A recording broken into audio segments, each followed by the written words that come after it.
Elle n'était qu'une concierge. C'est ainsi qu'il la voyait, une silhouette en polo beige, un balai comme unique arme, un badge plastique qui brillait sous les néons du Gym Seal. Pour eux, Lorraine Mercer n'existait qu'à la périphérie, là où l'on ne regarde jamais vraiment, où l'on suppose, où l'on méprise sans réfléchir. Au Coronado Amphibious Training Center, les matins n'étaient jamais silencieux. Les poids heurtaient les sols renforcés avec des bruits sourds, les barres claquaient contre les racks métalliques, les respirations lourdes des opérateurs remplissaient l'air d'une chaleur agressive. Sur les murs, des photos d'anciens héros, de missions secrètes, des tridents dorés fixés comme des trophées. Lorraine avançait entre les tapis détrempés de sueur, poussant son chariot, glissant son balai en arc régulier.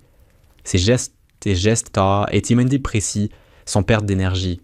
Elle ramassait les bouteilles vides, les bandes adhésives, les serviettes abandonnées, sans un mot, sans jamais perturber le rythme des entraînements.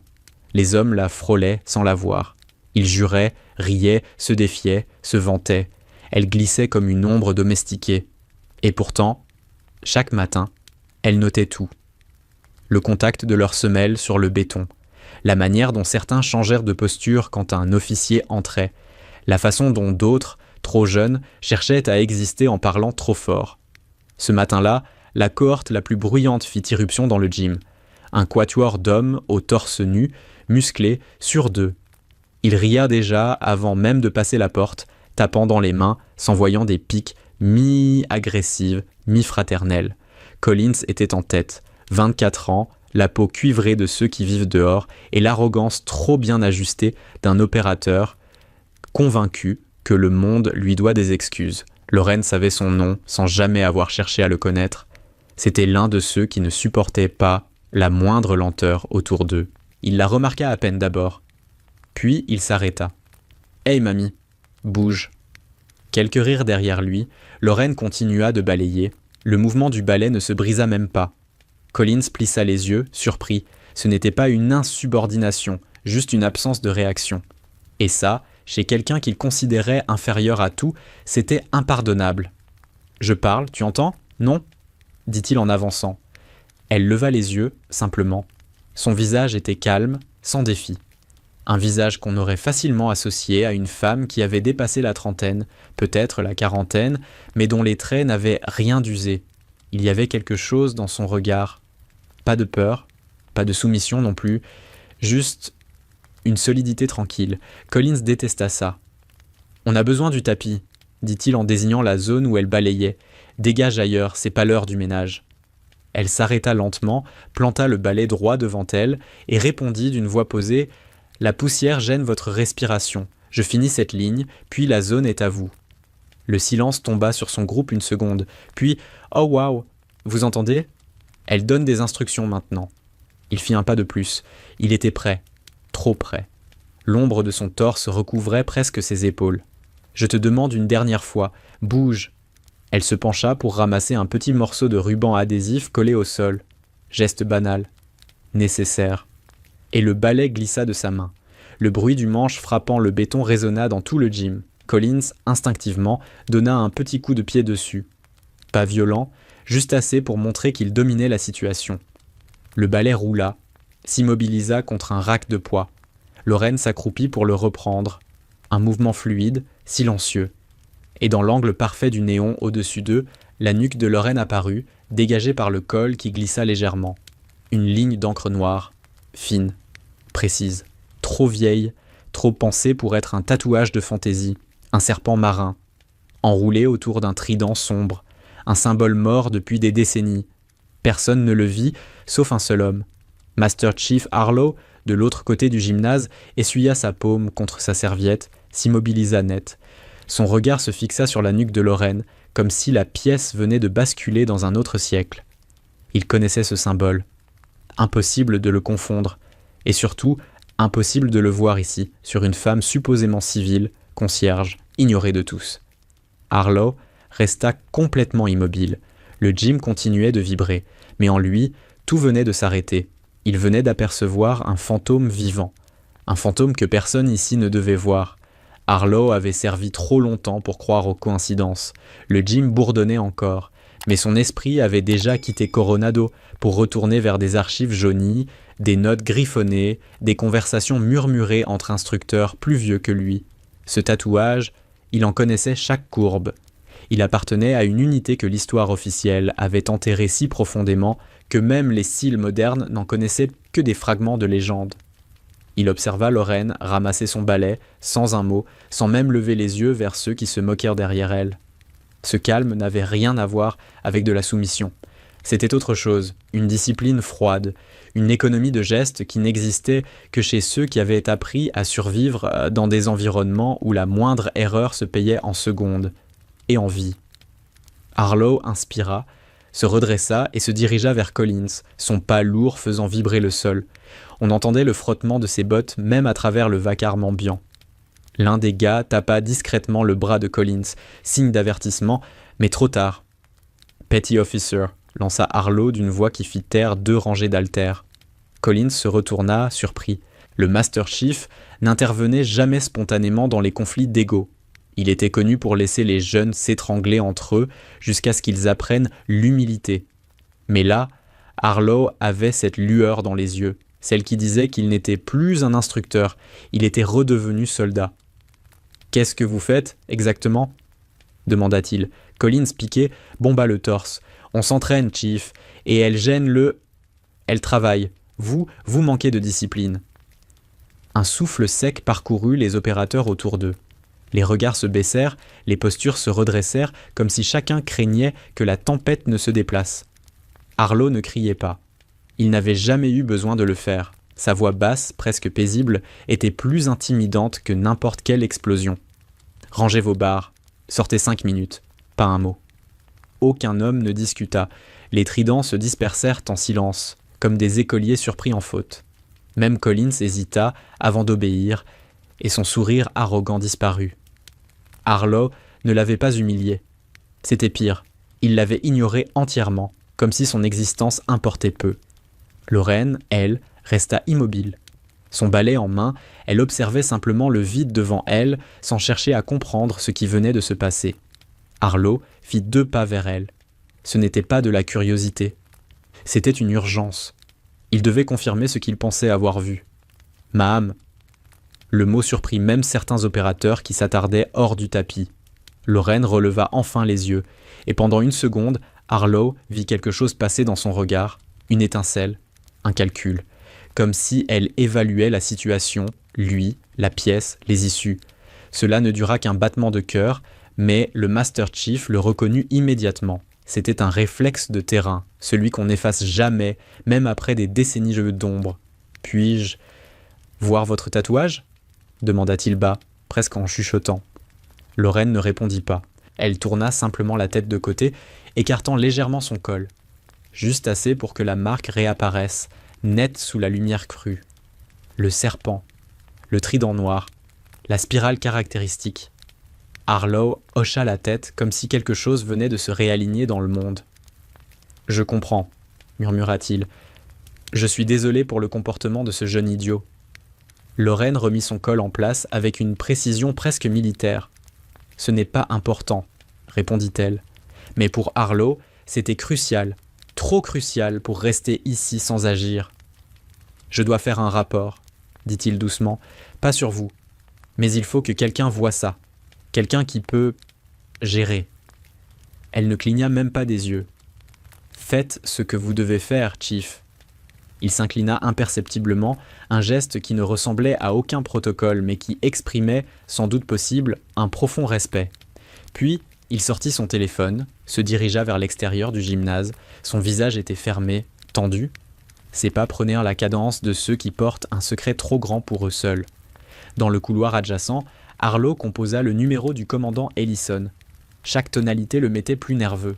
Quand le commandant décrocha, sa voix reposée glissa à travers le combiné. « Harlow, quelque chose brûle ?» Le Master Chief avala sa salive. « Sir, je pense que oui. » Ellison attendit, surpris du ton. « Expliquez. » Harlow jeta un coup d'œil vers la vitre donnant sur le gym. Lorraine balayait à nouveau comme si rien n'avait eu lieu, comme si aucune ombre du passé n'était remontée à la surface. « J'ai vu un tatouage, commandeur. Un que je ne pensais plus jamais voir. Quel genre ? La réponse mit 2 secondes à sortir. Mako Unit, sir. Un silence glacé traversa la ligne. C'est impossible, murmura Ellison. Je pensais aussi. Mais je sais ce que j'ai vu. Et surtout, je pense savoir qui je l'ai vu porter. Vous êtes certain ? Harlow inspira profondément. J'ai servi 30 ans.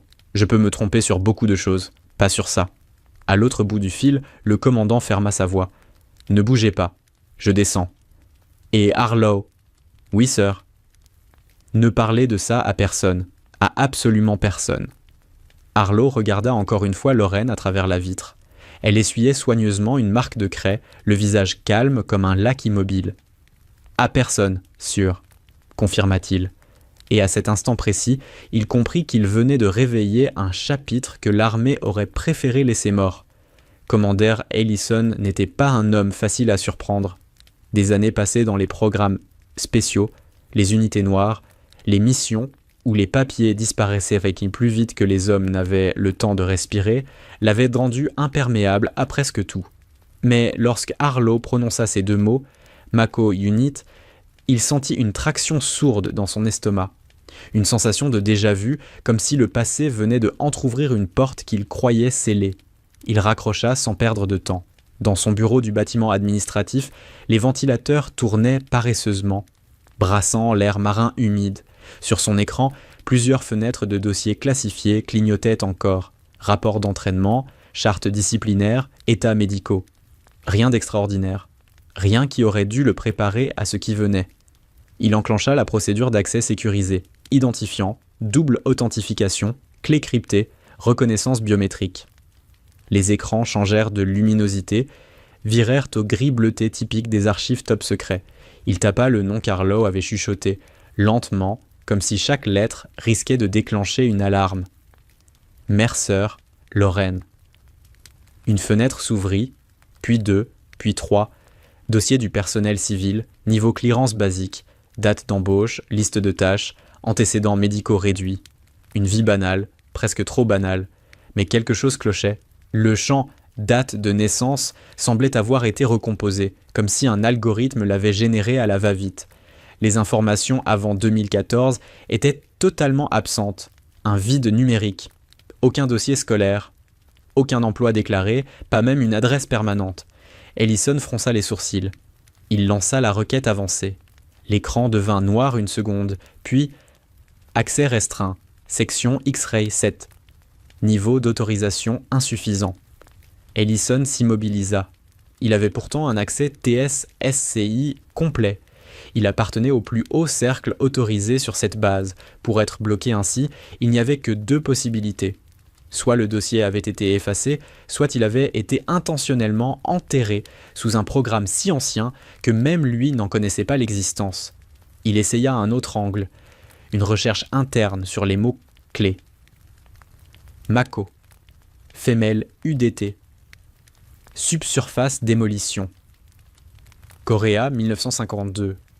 L'ordinateur calcula longtemps, trop longtemps, comme s'il fouillait dans des fondations que personne n'avait remuées depuis des décennies. Puis, 5 documents trouvés, niveau Omega Black. Demande d'autorisation, senior commandant requise. Il jura entre ses dents. Omega Black, le niveau au-dessus du top secret, utilisé uniquement pour les projets qui n'avaient jamais existé officiellement. Il tenta quand même. Une seconde fenêtre apparut. Système en attente.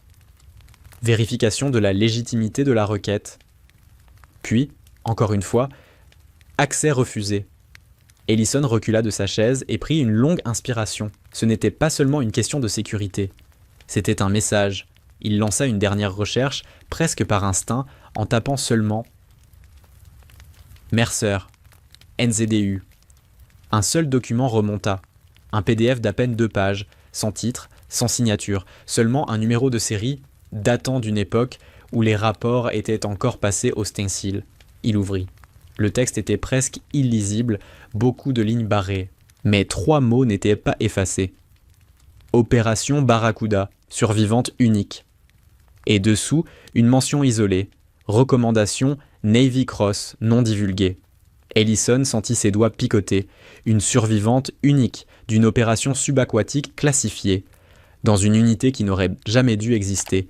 Et cette survivante balayait actuellement le sol du gymnase sous les insultes d'un gamin qui croyait tout savoir sur la guerre. Il se leva d'un coup, prit sa casquette et sortit du bureau en laissant la chaise oscillante derrière lui. Sur le chemin du gym, 2 Marines postés à l'entrée le saluèrent automatiquement. Le commandant n'adresse aucune réponse. Son visage était fermé, ses yeux rivés sur l'objectif, comme s'il se rendait sur un théâtre d'opération. Il traversa la cour en quelques enjambées, la chaleur du soleil frappant ses épaules, mais ne parvenant pas à pénétrer la tension froide qui s'était installée en lui. Devant la porte du gym, il marqua une pause, entendit les barres heurter les sols, les respirations lourdes, les éclats de rire. Et, quelque part en dessous, presque inaudible, le frottement régulier d'un balai. Il entra. Le silence tomba immédiatement. Pas parce que les hommes savaient pourquoi il était là, mais parce que la présence d'un commandant modifie toujours l'atmosphère comme une ombre projetée sur l'eau. Harlow se tenait près du mur, raide comme un piquet, attendant son regard. Collins, lui, s'entraînait à nouveau, mais un peu trop nerveusement, sentant déjà que quelque chose avait mal tourné. Ellison descendit les marches lentement. Chaque pas sonnait comme un avertissement. Son regard trouva Lorraine penchée près d'un rack de kettlebell, essuyant des traces sombres au sol. Elle leva la tête vers lui, pas surprise, pas inquiète, seulement attentive. Il sut immédiatement, avant même de parler. Cette femme n'était pas ce qu'elle semblait être. Il inspira profondément. « Madame Mercer, dit-il de sa voix la plus formelle, j'aurais besoin d'un moment avec vous. » Les regards autour changèrent. Une concierge n'était jamais appelée « Madame » par un commandant, jamais isolée, jamais abordée avec cette forme de respect. Et Collins, en voyant Ellison marcher vers elle, sentit soudain sa gorge devenir sèche. Il comprit, trop tard, que quelque chose qu'il ignorait totalement venait de s'abattre sur lui. Le gymnase n'avait jamais connu un silence aussi tranchant. Même les haltères suspendus dans les mains des opérateurs semblaient hésiter avant de retomber. Collins se redressa instinctivement, essuyant sa sueur comme si cela pouvait effacer ce qui venait de se passer. Harlow, lui, restait immobile, observant chaque mouvement du commandant Ellison comme un homme regardant une grenade s'engoupille. Ellison s'approcha de Lorraine.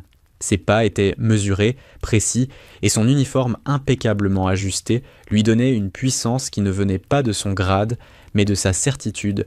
Il savait déjà, pas tout, mais assez pour comprendre qu'il faisait face à quelque chose de rarissime, une survivante d'un chapitre interdit de l'histoire navale. « Est-ce que vous pouvez marcher avec moi, Madame Mercer ?» demanda-t-il. Elle acquiesça simplement, pas un mot, aucun signe de nervosité. On aurait dit qu'elle traversait ce même gym depuis des années, invisible, ignorée, et pourtant parfaitement dans son rôle. Ils s'éloignèrent de quelques mètres, juste assez pour que le reste du gym entende sans prétendre écouter. Collins ne respirait plus. Les autres faisaient semblant de continuer leurs exercices, mais aucune barre ne montait vraiment. Ellison se tourna légèrement vers elle. « Je vous dois des excuses officielles, » dit-il. Sa voix était solennelle, mais pas ostentatoire. Un ton que même les plus jeunes SEALs n'entendaient que lors d'une cérémonie funèbre. Lorraine inclina doucement la tête. « Ce n'est pas nécessaire. »« Si, ça l'est. » Le ton d'Ellison était sans appel. « Personne sur cette base n'a le droit de vous manquer de respect, pas après ce que vous avez accompli. » Quelques muscles se crispèrent dans les rangs. Accompli ? Pour la plupart, elle n'était qu'une salariée civile. Harlow, lui, respirait à peine, prêt à intervenir si tout dérapait. Ellison continua. « Master Chief Harlow m'a informé de ce qu'il a vu, et j'ai vérifié ce que je pouvais. Le tatouage sur votre nuque, il appartient à une unité dissoute, il y a longtemps. Une unité dont l'existence n'est même pas reconnue officiellement. » Lorraine baissa légèrement les yeux, juste assez pour confirmer sans confirmer. « Ce symbole n'a pas été porté depuis plus de 50 ans, » ajouta Ellison, « et certainement pas par accident. » Un murmure nerveux parcourut le gym. Un jeune opérateur posa sa barre avec un bruit trop sec. Collins, lui, devenait livide. Ellison se tourna alors vers les hommes. Son regard était tranchant. « Messieurs, les conversations s'étouffèrent net. Je vais être très clair. Ce que Madame Mercer représente dépasse chaque personne présente dans cette pièce. Ces états de service ne sont pas accessibles à vos niveaux, ni aux miens. Mais ce que j'ai pu consulter suffit à établir qu'elle mérite un respect que vous ne parvenez même pas encore à comprendre. Un frisson parcourut les rangs. Puis Ellison désigna Collins d'un geste lent. « Petty Officer Collins, avancez. » Collins mit un moment avant de réagir, comme si ses jambes ne voulaient plus obéir. Il finit par s'avancer, le dos droit mais la nuque raide, les yeux cherchant désespérément une explication qui n'existait pas. Ellison posa son regard sur lui, glacial mais contrôlé. « Vous avez manqué de respect à une femme qui a accompli plus pour ce pays que ce que vous ne ferez sans doute jamais. Vous avez levé la voix, humilié, poussé votre arrogance au point de frôler l'insubordination morale. » Collins ouvrit la bouche mais rien n'en sortit, pas même une excuse. Il savait que toutes les explications sonneraient creux. « Retirez votre trident » ordonna Ellison. Le silence devint un mur. Chaque opérateur sentit son estomac se nouer. Collins déglutit. « Sœur, » un souffle. « Maintenant. » La main du jeune SEAL tremblait lorsqu'il glissa ses doigts sur l'emblème doré cousu à son débardeur. Lentement, il défit les poings. Le trident se détacha, léger comme une plume et lourd comme une honte. Il le tendit à Ellison. Mais le commandant fit un pas de côté et déposa l'insigne au pied de Lorraine. Un geste simple. Mais il éclata dans la pièce comme un verdict. « Vous ne le porterez plus tant que vous n'aurez pas compris ce qu'il représente réellement. » déclara Ellison. Collins sentit son monde s'effondrer. Son trident, son identité, reposait désormais contre la chaussure d'une femme qu'il avait traitée comme une moins que rien. Harlow ferma les yeux une seconde. Il savait ce que ce geste signifiait, une humiliation publique contrôlée, un avertissement culturel, un séisme volontaire dans la hiérarchie invisible du gym.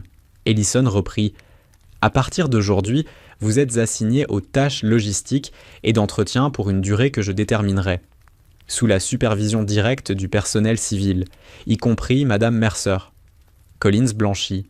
Le gym entier eut un mouvement de recul intérieur. Seule Lorraine resta immobile. Aucun triomphe dans ses yeux, aucune vengeance, juste le même calme, le même silence. Ellison conclut, sa voix portée comme une lame droite. Et pour vous tous, retenez bien ceci, certaines personnes portent l'histoire sans jamais réclamer d'honneur, et parfois ce sont elles que vous piétinez sans réfléchir. Il se tourna vers Lorraine. Si vous avez besoin de quoi que ce soit, ma porte vous est ouverte.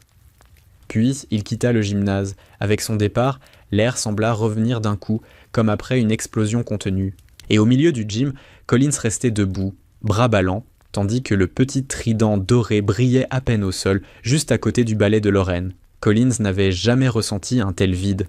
Pas même durant les phases les plus rudes de Buds, pas quand son corps lâchait, pas lors des nuits d'hypothermie où les instructeurs hurlaient dans son oreille pour le pousser à renoncer. Ce qu'il vivait maintenant n'était pas physique, c'était plus profond. Une sorte d'arrachement intérieur, comme si on lui avait retiré son ossature symbolique, celle qui lui permettait de marcher avec l'arrogance d'un SEAL fraîchement certifié. Il fixait le trident à terre. Ce n'était qu'un morceau de métal. Mais pour lui, c'était tout. Harlow lui lança un regard bref, pas cruel, pas moqueur, juste très ancien.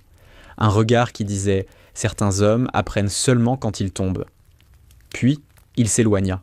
Les autres opérateurs se dispersèrent eux aussi, sans un mot. Personne ne riait. Personne ne commentait.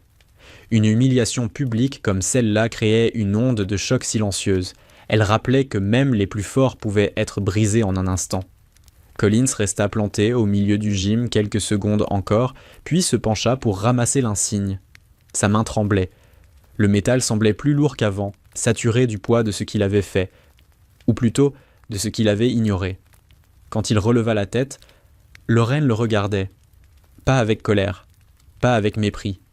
Juste avec cette insondable sérénité qu'il ne comprenait pas. Ses yeux ne lisaient pas l'homme qu'il était, mais celui qu'il aurait pu être. Il déglutit et rangea le trident dans sa poche, sans oser soutenir son regard plus longtemps. Les jours suivants furent un supplice méthodique. À partir du lendemain matin, Collins reçut un uniforme bleu foncé, exactement le même que celui des civils d'entretien. On lui retira l'accès à plusieurs zones de la base. Son badge fut temporairement remplacé par un modèle gris, sans aucun marquage prestigieux. Il patienta 30 minutes devant le bureau de logistique avant qu'un sous-officier ne lui tende son nouvel emploi du temps. Tâches quotidiennes, nettoyage du gym, réapprovisionnement, entretien des sols, gestion des déchets, zones extérieures. Superviseur attitré, Mercer, elle. Il sentit ses oreilles chauffer jusqu'à en devenir rouges. Le personnel civil, ceux qui l'ignoraient auparavant, le saluaient maintenant avec un mélange d'embarras et de curiosité. Certains savaient ce qui s'était passé. D'autres l'avaient deviné en voyant un SEAL porter un chariot de nettoyage. Collins tenta d'afficher un air neutre, mais chaque regard qu'il croisait semblait lui renvoyer sa propre arrogance. La première rencontre officielle avec Lorraine eut lieu très tôt. Elle inspectait les sols près du ring lorsqu'il arriva avec un seau. Il s'attendait à des instructions dures, peut-être du mépris en retour, il s'attendait à ce qu'elle prenne sa revanche doucement, subtilement. Il se sentait prêt à l'encaisser. Mais elle se contenta de dire « Commencez par la zone cardio.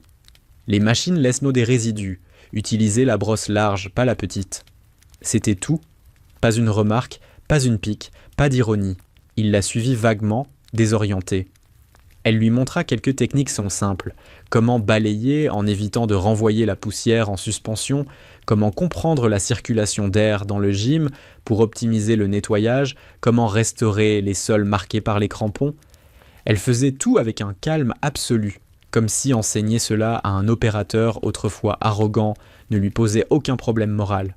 « Vous avez déjà fait ça ?» demanda Collins, incapable de retenir la question. Lorraine s'arrêta. Son regard se posa sur lui un bref instant, puis elle répondit simplement « J'ai fait beaucoup de choses, celle-ci est facile. » La phrase était si factuelle qu'il ne sut comment la recevoir. Les premières heures furent un supplice pour son ego. Son dos protestait contre les mouvements répétitifs. Ses mains, habituées au fusil et au cordage, glissaient sur les manches en bois. Son souffle devenait trop court, ridicule pour un athlète comme lui. Et tout cela sous la supervision tranquille de Lorraine. Ce qui le brisait le plus n'était pas la tâche, c'était sa manière à elle de ne pas jouer au jeu de la domination. Elle ne le rabaissait pas, elle ne le jugeait pas, elle ne lui rappelait pas son erreur. Elle travaillait, et c'était pire, parce qu'il commença à se rendre compte à quel point son mépris avait été gratuit. À chaque mouvement, à chaque coup de balai, il se rappelait le ton qu'il avait utilisé contre elle, ces jours où il ne l'avait même pas vue comme un être humain. Il avait cru être un guerrier. Maintenant, il se sentait juste petit. Une semaine passa ainsi, et quelque chose changea lentement en lui. Il remarqua la manière dont Lorraine pliait soigneusement les chiffons pour les ranger, comme si chaque objet avait une place honorable. La façon dont elle parlait peu, mais juste assez pour transmettre ce qui était nécessaire. La manière dont elle ajustait sa posture en portant un seau, trop fluide pour une simple employée d'entretien. Ces détails, impossibles à remarquer auparavant, se révélèrent un par un, comme une carte qu'il n'avait jamais su lire. Il se surprit même à l'observer parfois, sans hostilité, juste avec un respect qu'il ne comprenait pas encore. Une question l'obsédait. Qui est-elle réellement ? Il n'avait pas encore de réponse, mais il savait déjà que son propre regard sur le monde commençait à changer, grain après grain, sous le poids du silence d'une femme qu'il avait autrefois méprisée. La salle de briefing n'était presque jamais pleine à cette heure. Pourtant, ce matin-là, chaque siège était occupé. Des jeunes opérateurs nerveux, des anciens perplexes, quelques instructeurs venus observer. Le commandant Ellison avait ordonné une séance obligatoire, un cours d'histoire navale élargi, mais personne n'était dupe. Ce n'était pas une leçon, c'était un rappel à l'ordre culturel. Les hommes s'échangèrent des regards incertains.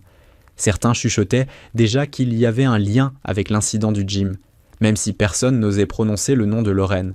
Collins, placé au premier rang, gardait les yeux vissés sur la table, épaules raides sous la tension. L'instructeur invité, un historien militaire retraité, ajusta ses lunettes et lança la séance. Aujourd'hui, nous allons parler des unités, moins connues de notre histoire. Un léger rire monta dans la salle, nerveux, pas insolent. L'historien projeta des photos en noir et blanc, équipe NCDU de la Seconde Guerre mondiale, plongeur UDT, prototype de combinaison, ancienne charge de démolition sous-marine, puis il dit quelque chose qui fit taire même les respirations.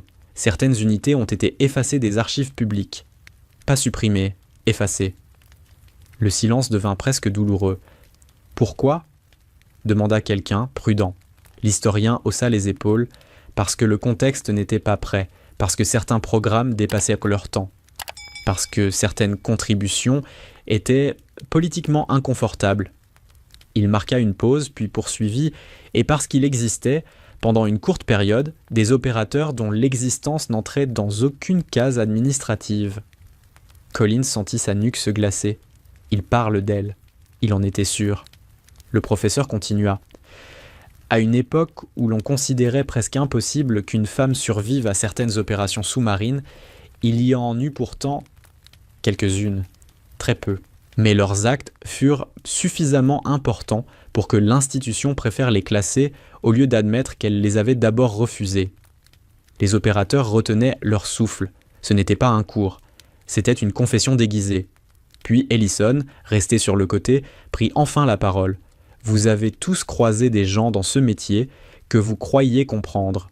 Vous avez jugé certains d'après leurs fonctions visibles. Vous les avez réduits à leurs uniformes. Aujourd'hui, vous allez entendre ce que signifie servir quand personne ne veut vous reconnaître. Il se tourna vers la porte. Madame Mercer. Elle entra. Pas en uniforme, pas en tenue d'apparat, juste en polo beige, celui qu'elle portait pour nettoyer les sols, chariot laissé à l'extérieur, pas d'armes, pas d'insigne, rien qui puisse la rattacher à une quelconque gloire. Et pourtant, quand elle avança jusqu'à la scène, la salle entière se redressa presque instinctivement. Pas par protocole, mais par une sorte de respect viscéral, inexplicable. Collins sentit son cœur cogner dans sa poitrine. Lorraine ne monta pas sur l'estrade. Elle s'arrêta simplement devant la première rangée, mains jointes. « Je ne suis pas ici pour parler de moi. » Elle ne regardait personne en particulier, mais chaque homme se sentit visé. « Je suis ici pour parler de celles qui ne sont plus là. » Un frisson parcourut la pièce. Elles n'ont jamais eu de cérémonie, jamais eu d'insignes officiels, pas de page d'histoire, pas même de reconnaissance dans les dossiers. Elles ont servi dans l'ombre, sous l'eau, dans des conditions que vous n'imaginez même pas. Sa voix ne tremblait pas. Elle ne cherchait pas l'émotion. Elle énonçait des faits. Elles ont été entraînées pendant des mois dans des conditions extrêmes, puis envoyées dans des missions où la survie n'était pas un objectif. Elles savaient qu'elles ne reviendraient pas. La plupart n'ont pas été identifiées. Leurs familles n'ont jamais su. Elle laissa un silence s'installer. Pas un silence dramatique, un silence nécessaire. Je vous demande seulement une chose, ne pas répéter l'erreur que l'institution a commise avec elle, ne pas regarder quelqu'un et croire que son rôle est tout ce qu'elle est. Un opérateur au fond de la salle avala difficilement sa salive. Collins, lui, se sentait brûlé de honte. Ce métier demande du courage, oui, de la force, oui, mais il demande aussi du respect. Et le respect n'est pas un signe de faiblesse, c'est ce qui permet aux équipes de survivre. Elle recula d'un pas. Je n'ai rien de plus à ajouter. Elle allait partir, mais Ellison la retint d'un geste mince. Une dernière chose, messieurs, dit-il en s'adressant à la salle. Madame Mercer n'a pas obligation de répondre à vos questions. Mais si certaines personnes souhaitent comprendre ce que signifie réellement servir sans reconnaissance, vous pourrez lui parler après. Lorraine inclina la tête et sortit simplement. La porte se referma derrière elle avec un claquement doux. L'historien resta silencieux. Ellison, immobile. La salle entière suspendue. Et Collins sentit pour la première fois de sa vie que le titre de Seal n'était pas un privilège, mais un héritage, et qu'il ne l'avait jamais vraiment mérité. Le soir même, la base semblait différente, pas plus silencieuse, simplement plus attentive. Les conversations se faisaient basses, les regards plus mesurés, comme si chaque opérateur avait soudain compris que le monde contenait des profondeurs dont il n'avait jamais soupçonné l'existence. Lorraine, elle, ne changeait rien. Elle disparaissait toujours après son service, marchant d'un pas régulier jusqu'au bâtiment réservé au personnel civil. Sa chambre était petite. Un lit simple, une fenêtre donnant sur le parking, un ventilateur au plafond qui cliquetait parfois. Dans un tiroir verrouillé, elle gardait quelques objets. Une photographie en noir et blanc d'un groupe de femmes en combinaison, flou, anonyme. Un petit insigne oxydé. Un carnet délavé dont les pages semblaient presque se désintégrer. Elle ne les regardait presque jamais. Ce soir-là, pourtant, elle ouvrit le tiroir. Elle prit la photo. Laissa son doigt glisser doucement sur les silhouettes indistinctes. Aucun nom. Aucun visage net. Seulement des ombres. Une sensation lui traversa le torse, fine comme une lame. Puis elle referma le tiroir. Elle n'avait pas l'habitude de se permettre ce genre de souvenir. Le lendemain, elle retourna au gym voir l'état du sol avant l'ouverture. L'air sentait encore le caoutchouc chaud et la poussière de magnésie. Elle aimait cette heure-là. La lumière froide, les machines silencieuses, la sensation que ce grand espace revenait brièvement à la neutralité avant de redevenir un champ de bataille d'ego. Elle remarqua immédiatement un détail. Une jeune femme, officier en formation, se tenait près du rack de poids. Petite, les cheveux tirés en un chignon strict, le visage labouré de fatigue. Un homme, un opérateur plus âgé, lui parlait trop vite, trop fort. Il corrigeait sa posture, mais la manière dont il la touchait légèrement pour ajuster son épaule n'avait rien de professionnel. Elle reculait à peine, poliment, sans oser lui dire qu'il en faisait trop. Ce genre de scène, Lorraine l'avait vu toute sa vie, même quand elle n'avait pas encore l'âge de comprendre. Elle posa son chariot et s'approcha lentement. « Lieutenant », dit-elle doucement. La jeune femme sursauta presque. L'homme se tourna vers Lorraine, agacé. « On parle technique ici, reviens plus tard, d'accord ?» Le ton était poli en surface, mais saturé de condescendance. Lorraine ne cligna pas.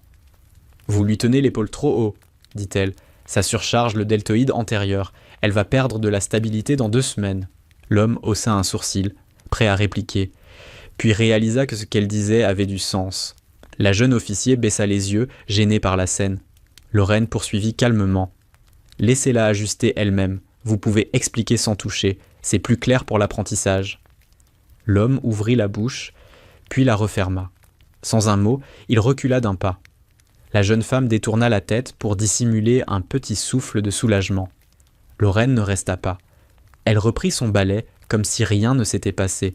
Plus tard, dans les couloirs, Collins croisa cette jeune officier. Elle lui lança « Tu travailles avec Lorraine, non ?» Il se figea. « Oui, enfin, oui. » La jeune femme hocha la tête. « Elle m'a aidé ce matin. Elle comprend les choses avant même qu'on les dise. » Collins sentit un poids étrange se déposer sur sa poitrine. Ce n'était pas de la culpabilité. Cela, il le portait déjà. C'était de l'admiration, pure, directe. Les jours suivants, il observa Lorraine avec d'autres yeux. Elle ne parlait pas beaucoup, mais elle avait ce don pour remarquer ce que les autres négligeaient. Un opérateur blessé qui prétendait aller bien, un instructeur qui semblait agité, un nouveau qui cachait son anxiété derrière des blagues trop bruyantes. Elle ne s'imposait jamais, elle stabilisait sans même le vouloir. Et Collins, en balayant à ses côtés, comprit enfin quelque chose. Ce qu'elle faisait ici n'était pas un emploi. C'était une façon de maintenir l'ordre dans un monde qui s'effritait constamment. Même quand elle essuyait des traces de boue, elle le faisait avec un respect presque militaire, comme si le sol était un partenaire silencieux. Un soir, alors que le gym se vidait, Collins la vit masser discrètement sa main droite. Un mouvement infime, rapide, comme un spasme. « Vous vous êtes blessé ?» demanda-t-il malgré lui. Elle haussa légèrement les épaules. « Beaucoup d'anciennes blessures reviennent avec le temps, ce n'est rien, continuez. » Mais ce bref geste resta gravé dans l'esprit de Collins. Il imagina ce que signifiait porter des cicatrices invisibles pendant des décennies. Il imagina ce que ça coûtait de rester droite alors même que le monde vous avait volontairement effacé. Et il se fit une promesse silencieuse. Il ne la laisserait plus jamais être invisible. Cette nuit-là, Lorraine rentra chez elle juste après le coucher du soleil. Elle s'assit sur son lit, retira ses chaussures, passa ses doigts sur la paume endolorie. Elle ferma les yeux, respira lentement, laissa remonter des voix disparues, une à une, des rires étouffés dans un vestiaire métallique, des chuchotements sous l'eau, une main serrée quelques secondes avant le noir complet. Puis elle murmura presque imperceptiblement « Je n'ai rien oublié ». Et le ventilateur continuait de tourner, comme un souffle mécanique dans une chambre trop petite pour contenir toute cette mémoire. Collins mit plusieurs jours avant d'oser lui parler. Pas lui adresser la parole pour une instruction ou une question de routine. Non, il voulait réellement parler. Il répétait mentalement des phrases entières en poussant son chariot, les effaçait aussitôt, recommençait. Rien ne sonnait juste. Toutes les excuses qu'il formulait semblaient fragiles, infantiles, indignes. Lorraine, elle, continuait de travailler comme si rien n'avait changé. Mais Collins voyait désormais ce qu'il ne voyait pas avant. Parfois, lorsqu'elle portait un seau trop lourd, son épaule se crispait d'une manière subtile. Lorsqu'elle soulevait des tapis, ses doigts tremblaient un instant avant de retrouver leur précision. Elle n'était pas indestructible. Elle avançait malgré le poids invisible qu'elle portait. Un soir, le gym venait de se vider, ne laissant que l'écho des pas des derniers opérateurs. Les néons bourdonnaient dans le silence retrouvé. Lorraine rangeait des bandes élastiques près du ring. Collins essuyait la barre d'un rameur quand il sut que c'était le moment. S'il n'y allait pas maintenant, il ne le ferait jamais. Il posa son chiffon, respira profondément et s'avança. « Madame Mercer ?» Elle releva la tête. Son regard était calme, neutre, mais pas fermé. Collins sentit ses entrailles se tordre. Il avait sauté d'hélicoptère, survécu à Hell Week, nagé dans des eaux si froides qu'on en perd la pensée. Et pourtant, il n'avait jamais été aussi nerveux. Il avala difficilement. Je voulais m'excuser. Lorraine resta silencieuse. Il poursuivit, maladroit. Pas seulement pour ce que j'ai dit, mais pour la manière dont je vous ai vu. Ou plutôt, dont je ne vous ai pas vu. Sa voix se brisa sur les derniers mots. J'ai cru que vous étiez juste quelqu'un qui passait, quelqu'un sans importance. Je vous ai traité comme si vous n'aviez rien fait de votre vie, comme si être ici à nettoyer signifiait que vous ne valiez rien. Il secoua la tête, honteux, mais je sais maintenant que j'avais tort, profondément tort, et je suis désolé. Lorraine resta immobile, les mains jointes devant elle. Son visage ne trahissait aucune émotion. « Je ne cherche pas votre pardon tout de suite », ajouta-t-il précipitamment. « Je veux juste que vous sachiez que je veux changer, que je veux mériter ce que je porte. » Il sortit le trident de sa poche. Le métal refléta la lumière des néons, éclat froid et fragile. Je ne l'ai pas remis. Je ne pouvais pas. Pas tant que je n'avais pas reconnu tout ça. Il tendit l'emblème vers elle, pas pour qu'elle le prenne, mais pour qu'elle le voie. Lorraine s'approcha lentement. Elle observa le trident quelques secondes, puis leva les yeux vers Collins. « Ce symbole n'a jamais été un trophée, » dit-elle. « Ce n'est pas un bijou, ce n'est pas un statut, c'est un poids. » Elle avança sa main, et du bout du doigt, elle traça un petit cercle de poussière autour du trident posé sur la table à côté d'eux. Un geste simple, mais chargé d'un sens qu'il comprit immédiatement. « Ce cercle, dit-elle, c'est vous qui l'avez dessiné sans vous en rendre compte, vos choix, vos gestes, vos paroles. » Elle le fixa droit dans les yeux. « Maintenant, vous décidez, vous restez à l'extérieur, ou vous rentrez dedans en sachant ce que cela implique. » Le cœur de Collins battait si fort qu'il en avait presque mal. « Je veux rentrer dedans, » dit-il d'une voix rauque, mais cette fois en comprenant. Lorraine inclina légèrement la tête. Ce n'était ni un pardon, ni une acceptation totale, mais une permission. « Alors relevez-le, » dit-elle doucement. Collins prit le trident dans sa main avec un respect qu'il n'avait jamais ressenti auparavant. Il ne le recousit pas tout de suite. Il savait qu'il devait d'abord prouver qu'il en était digne. Lorraine tourna les talons, prête à quitter la salle. Mais au moment de partir, elle s'arrêta. Sans se retourner, elle dit « Vous n'avez pas été le premier à ne pas voir. Mais vous pouvez être le premier à regarder vraiment. Ça suffit parfois pour changer une équipe. » Puis elle s'en alla, laissant Collins seul, debout sous les néons, tenant son trident, comme une relique redécouverte. Ce soir-là, il resta longtemps dans le gym vide, incapable de partir. Il repensait à tous les jours où il l'avait ignoré, aux phrases qu'il avait prononcées, à l'image qu'il s'était construite. Il comprit alors que devenir un SEAL n'était pas seulement survivre à l'enfer, c'était aussi reconnaître la valeur de ceux qui avaient traversé un enfer que personne n'avait jamais reconnu, et que parfois, les vrais instructeurs ne portaient pas d'insigne. Parfois, ils balayaient le sol.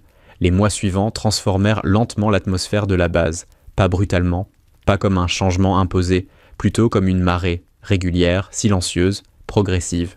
Les opérateurs semblaient plus attentifs, plus mesurés.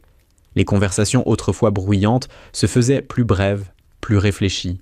Les blagues lourdes, si communes auparavant, devenaient moins fréquentes, comme si chacun craignait désormais de franchir une ligne invisible qu'il n'avait jamais remarquée avant. Lorraine, elle, n'avait rien changé. Elle venait toujours à l'aube, toujours en polo beige, toujours avec son chariot. Mais quelque chose autour d'elle avait changé malgré tout. Les salutations étaient devenues sincères. Les regards ne glissaient plus à travers elle comme à travers un mur. On lui tenait la porte. On dégageait l'espace autour de son chariot sans qu'elle le demande, et certains, parfois, cherchaient à lui adresser une phrase de plus que le strict nécessaire. Elle n'en encourageait aucune. Mais elle ne les décourageait pas non plus. Elle avançait, comme toujours.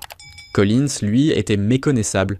Il s'entraînait plus calmement, parlait moins, observait davantage. L'arrogance qui lui faisait bomber le torse à chaque pas semblait s'être dissoute quelque part entre le ballet et les heures passées dans l'ombre de Lorraine. Son trident, encore non recousu, restait dans la poche intérieure de sa veste, un poids qu'il acceptait enfin de porter. On le voyait parfois aider discrètement de nouveaux opérateurs à ajuster une technique, mais sans s'imposer, sans hausser la voix. Quelques-uns le regardaient avec étonnement. Il était devenu doux. Pas faible, pas effacé, juste différent. Un matin, la jeune officier que Lorraine avait aidée au rack se confia subrepticement à Collins après une séance.